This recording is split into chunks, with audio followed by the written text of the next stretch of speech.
Also at the bottom face. तो इस case को हमने जो है सॉल्व करना है। We have equation here ft is equal to 200 sin 5.3 t pound हमारे पास लोड एक्ट कर रहा है और ये आपके पास बाकी कंडीशंस गिवन है। अब सॉल्यूशन के ऊपर आते हैं।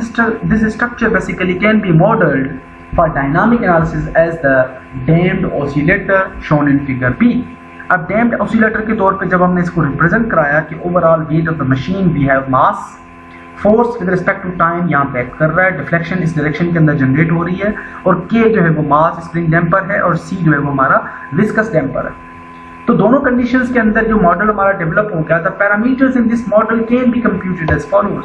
जो रिमेनिंग पैरामीटर्स हैं वो हम कैलकुलेट करते हैं कि हमें के का जो स्टिफनेस है वो हमें ऑलरेडी यहाँ पे मिला हुआ है कि 3EI/L³ basically can be considered as a unit displacement. So K is equals to 3EI/L³ हमें गिवन था, लेकिन I जो है वो बेसिकली हमारे फ्रेम स्ट्रक्चर के अंदर दो कॉलम्स के ऊपर जो है वो आपका जो गर्डर है वो सपोर्टेड है। तो उस केस के अंदर हमने यहाँ पे I जो है वो 2I कंसीडर किया, 2 मोमेंट ऑफ इनर्शियाज, क्योंकि दो मेंबर्स हैं, इनर्शिया डबल हो जाता है, 3E into 2I/L³। So K is equals to 3, E की वैल्यू हमारे पास मोमेंट ऑफ इलास्टिसिटी की स्टील के लिए 30 × 10⁻⁶, 2 हमारे पास कांस्टेंट है। Moment of inertia for this section W8/20 हमारे पास मोमेंट ऑफ इनर्शिया जो है वो इसकी वैल्यू होती है अराउंड 69.2 और हमने जो है वो यहाँ पे 2 से मल्टीप्लाई कर दिया। अब moment of inertia for this section किस तरह से आएगी, यूं अज्यूम कर लो कि ये हम जब W8/20 सेक्शन यूज करते हैं उसकी हमें स्पेसिफिकेशंस के अंदर या बुक्स के अंदर अवेलेबल होगी। यहाँ पे मेरे पास जो टेबल्स हैं या जो कीज हैं जहाँ से हम वैल्यूज को एक्सट्रैक्ट करते हैं LRFD फंक्शंस वगैरह के हिसाब से, तो वो कीज अवेलेबल नहीं है, तो इस वजह से मैं आपको एग्जैक्टली नहीं बता सकता। लेकिन यहाँ पे जो I की वैल्यू है उसको आप कंसीडर करो कि ये हमें वैल्यू जो है वो गिवन है। जिस तरह से मोमेंट ऑफ इलास्टिसिटी की वैल्यू गिवन है, इसी तरह से I की वैल्यू जो है वो 69.2 हमें इस सेक्शन के लिए गिवन है। Divided by L³ L we have 15 feet length और 12 जो है वो कन्वर्जन है, डिवाइड पावर जो है वो 3 हमारे पास आ गया। तो K की जो वैल्यू है स्टिफनेस, लेटरल स्टिफनेस की वैल्यू जो हमारे पास आई वो 2136 पाउंड पर इंच आ गई। अब स्टिफनेस की वैल्यू आने के बाद हमने क्रिटिकल डैम्पिंग कैलकुलेट की। क्रिटिकल डैम्पिंग हमारे पास जो है वो डैम्पिंग रेशियो हमें 5% गिवन था जो कि 0.05 हो गया। So the static deflection of the spring due to the force, कि इस स्प्रिंग के अंदर टोटल स्टैटिक डिफ्लेक्शन कितनी जनरेट हो रही है इस फोर्स की वजह से।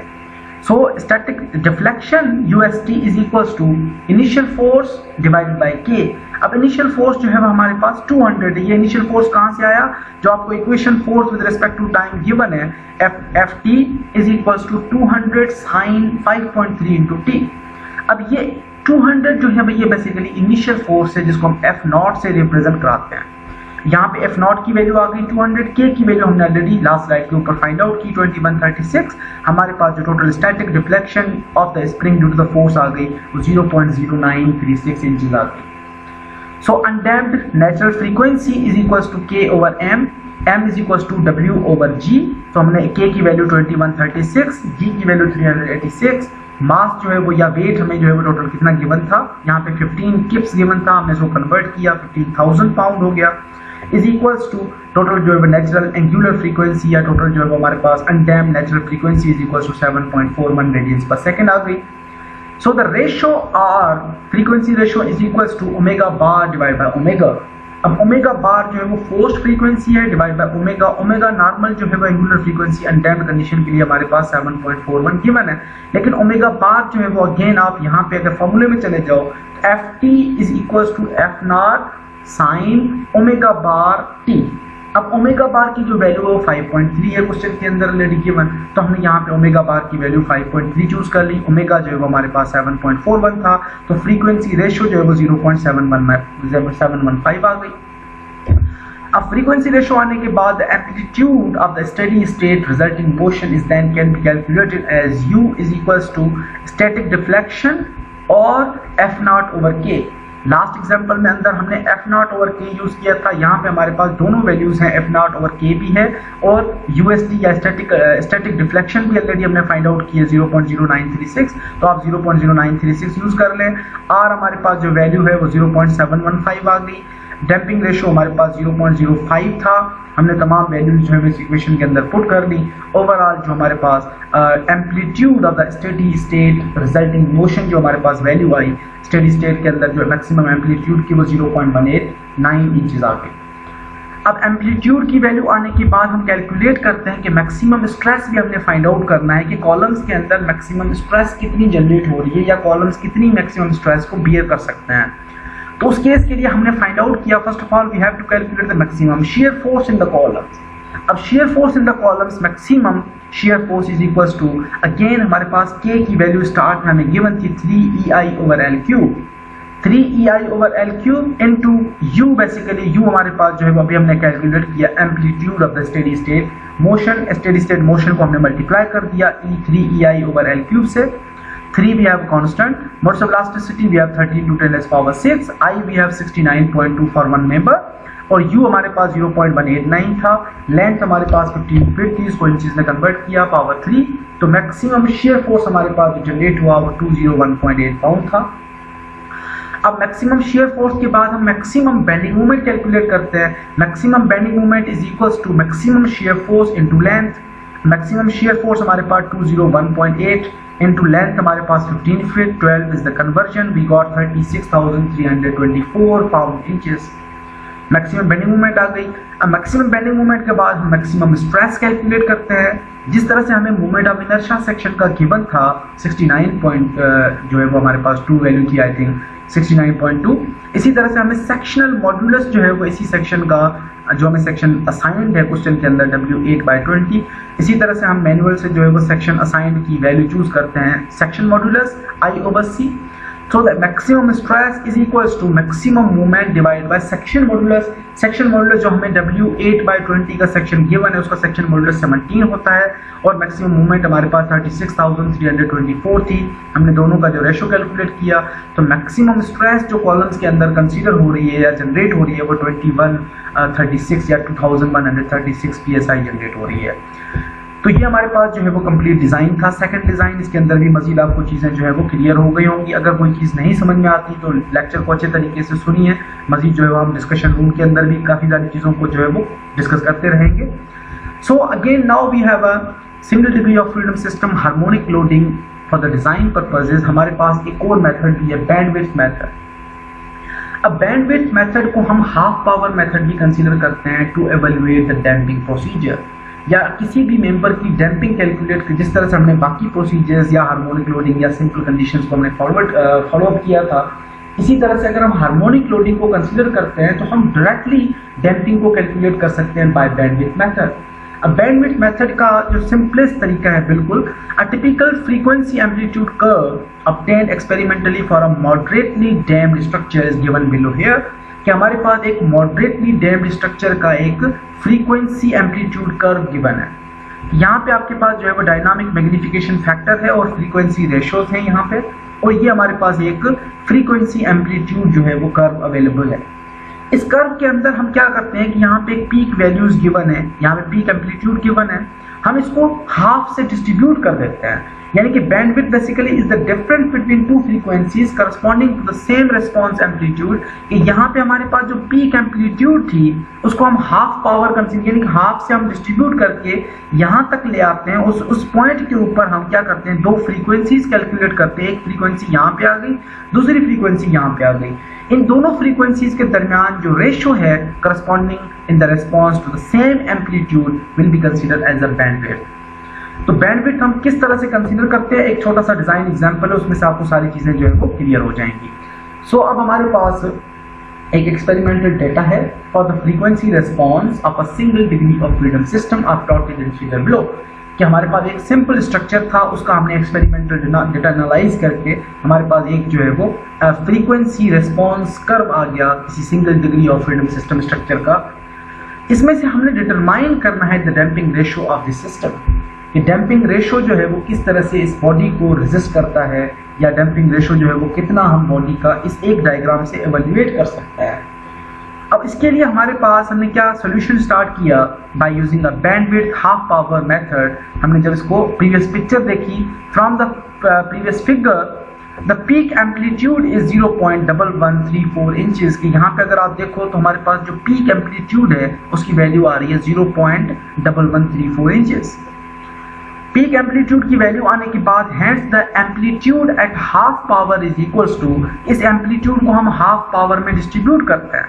हाफ पावर में किस तरह से कि जो पीक एम्पलीट्यूड वैल्यू है उसको √2 से डिवाइड कर देते हैं। 1/हाफ पावर या हाफ पावर से हम डिस्ट्रीब्यूट कर देते हैं। इस पीक वैल्यू हमारे पास 0.1134 थी, उसको हमने √2 से डिवाइड किया तो हमारे पास जो एक्सीलरेशन या जो हमारे पास एम्पलीट्यूड न्यूटन जनरेट हुई वो 0.0802 इंचेस हो गई। अब न्यू जनरेटेड जो हाफ पावर जनरेटेड एम्पलीट्यूड आई उसको हमने मार्क कराया यहाँ पे कि जो वैल्यू हमारे पास आ रही थी 0.0802, उसको हमने यहाँ पे 0.0802 पे एक हमने मार्क लगा दिया यहाँ पे लाइन, क्योंकि यहाँ पे हाफ विड्थ या हाफ पावर बैंडविड्थ डिस्ट्रीब्यूटेड है, जो एम्पलीट्यूड है वो यहाँ पे आ गई। अब दोनों लाइनों को ये एम्पलीट्यूड जो है वो टच कर रहा है, जो आपने चूज किया उस दोनों लाइनों के ऊपर आप क्या करते हैं, यहाँ पे एक फ्रीक्वेंसी की वैल्यू ले लेते हैं, फ्रीक्वेंसी 1, और यहाँ पे दूसरी वैल्यू आ जाएगी जो कि हमारी फ्रीक्वेंसी 2 हो जाएगी। तो फ्रीक्वेंसी 1 एंड फ्रीक्वेंसी 2 की जो वैल्यूज यहाँ से हमने एक्सट्रैक्ट की वो हमारे पास frequencies at this amplitude obtained from the figure r frequency 1 is equals to 17.05 and frequency 2 is equals to 18.92 CPS cycles per second. अब से फ्रीक्वेंसी 1 आपकी यहाँ फॉलो अप हो रही है तकरीबन, जब हम इसको लाई करते हैं तो ये 17 के आसपास है, 17.06, और फ्रीक्वेंसी 2 जो है वो आपकी यहाँ पे लाई कर रही है अराउंड 18 सेंटर पे आ रही है तकरीबन 19 के आसपास 18.92। हमने दोनों फ्रीक्वेंसीज की वैल्यू ले ली। फ्रीक्वेंसीज की वैल्यू निकालने के बाद the ratio, damping ratio is then can be calculated from the equations below. The damping ratio is equivalent to F2 frequency 2 minus frequency 1 divided by frequency 2 plus frequency 1। frequency 2 हमारे पास थी 18.92 minus frequency 1 17.05 divided by 18.92 plus 17.05। तो हमारे पास जो damping ratio generate हुआ वो around 5.2% generate हुआ। अब इस केस के अंदर अगर मैं यहाँ पे देखूँ कि फ्रीक्वेंसी 17.06 आ गई या 05 आ गई, यहाँ पे 18.92, इन दोनों का आप एवरेज भी कम्युलेटिव ले सकते हैं 17.99। उसके बाद जो है वो आपके पास जो डैम्पिंग रेशियो है वो F2 minus F1 divide by F1 plus F2, आपके पास जो रेशियोज की वैल्यू आई वो 5.2% आ गई। तो ये मेथड था हमारा डैम्पिंग को डायरेक्टली कैलकुलेट करने के लिए by using the bandwidth method, जिसके अंदर आपको एक एक्सपेरिमेंटल ग्राफ चाहिए, एक फ्रीक्वेंसी ट्रेंड चाहिए, जिसके अंदर आप किसी भी वेव की एक फ्रीक्वेंसी डिस्ट्रीब्यूटेड हो विद रिस्पेक्टिव एम्पलीट्यूड्स, तो उसको कंसीडर करके आप डैम्पिंग को कैलकुलेट कर सकते हैं। तो उसके बाद हम आते हैं, that's all for today, now we have an assignment number 8।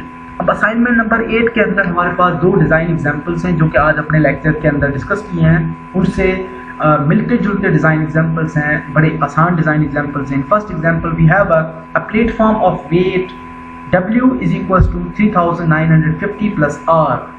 अब यहाँ पे R जो है वो बेसिकली आप लोगों का रोल नंबर है, R को इस लोड के अंदर ऐड करें, उसके बाद जो है वो मजीद आपने सॉल्व करना है। Platform is supported for 4 columns that are clamped to the foundation as well as to the platform. जिस तरह से हमने क्लास के अंदर एग्जाम्पल सॉल्व किए हैं उसी तरह से मिलता जुलता एग्जाम्पल है। अगर कोई डेटा यहाँ पे मिसिंग है तो उसको आप जो हमने डिज़ाइन एग्जाम्पल के अंदर वैल्यू अज्यूम किए थे उनको भी आप अज्यूम कर सकते हैं। अगर किसी के पास कोई LRFD मैनुअल डिज़ाइन कीज़ हैं तो उसके अंदर W8/20 सेक्शंस हैं या कोई और जो सेक्शंस यहाँ पे मेंशन्ड हैं उनको आप चूज करके वहाँ से एक्सट्रैक्ट भी कर सकते हैं वैल्यूज़ को। So experimentally it has been determined that the static force of 1000 pound applied horizontally to the platform produces a displacement of 0.1 inches. It is estimated that the damping in the structure is around 8% of the critical damping. We have to determine the following parameters: undamped natural frequency, absolute damping coefficient, logarithmic decrement, and number of cycles and time required for the amplitude of motion to be reduced for an initial value of 0.1 से लेके 0.01 inches तक। तो तमाम जो almost similar parameters हैं, just हमने यहाँ पे लोड को जो है वो हमने चेंज कर दिया। तो ओवरऑल अगर आपका लोड चेंज हो जाता है तो ये सारी जो पैरामीटर्स हैं उनकी वैल्यूज वगैरह भी वेरी कर जाएंगी, उनकी वैल्यूज भी चेंज हो जाएंगी। That values basically you have to identify.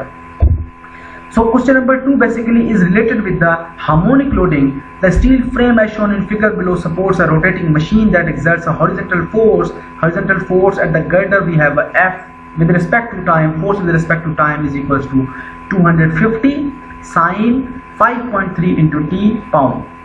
तो यहाँ पे आपके पास एफ नॉट जो है वो 250 है, साइन आपका जो है वो हार्मोनिक लोडिंग को रिप्रेजेंट करा रहा है, 5.3 बेसिकली इज ओमेगा बार जो कि हमारे पास फोर्स फ्रीक्वेंसी है, and T is representing the time period in the pound is the unit of the force. Assuming 5% of the critical damping, determine the steady state amplitude of vibration and the maximum dynamic stress in the columns. Assume the girdle is rigid. अब तमाम loadings और criterias conditions यहाँ पे already explained हैं. Situation के अंदर unit displacement at the top of the pin supported columns require the force equals to 3EI/L3. आपके पास जो है वो K की वैल्यू ऑलरेडी आप यहाँ से आइडेंटिफाई कर सकते हैं. आपके पास बाकी तमाम पैरामीटर्स जो है वो गिवन है. इसी एग्जांपल के अंदर आपको जो अदर पैरामीटर्स जरूरत पड़ती है जैसे मॉडुलस ऑफ इलास्टिसिटी हो गया, मोमेंट ऑफ इनर्शिया हो गया, सेक्शन मॉडुलस हो गया, उनकी वैल्यूज जो हमने क्लास के एग्जांपल्स डिस्कस किए थे उसी वही वैल्यूज जो है वो एज इट इज आप यहाँ पे यूज कर सकते हैं. बाकी जो है वो फोर्स की वैल्यूज वगैरह तमाम डिफरेंट हो जाती हैं. तो इस केस के अंदर जो आपकी एनालिटिकल सॉल्यूशंस आ रही हैं वही मुझे एक्यूरेट सॉल्यूशंस चाहिए. Solve it by yourself. That's all for today. Thank you very much.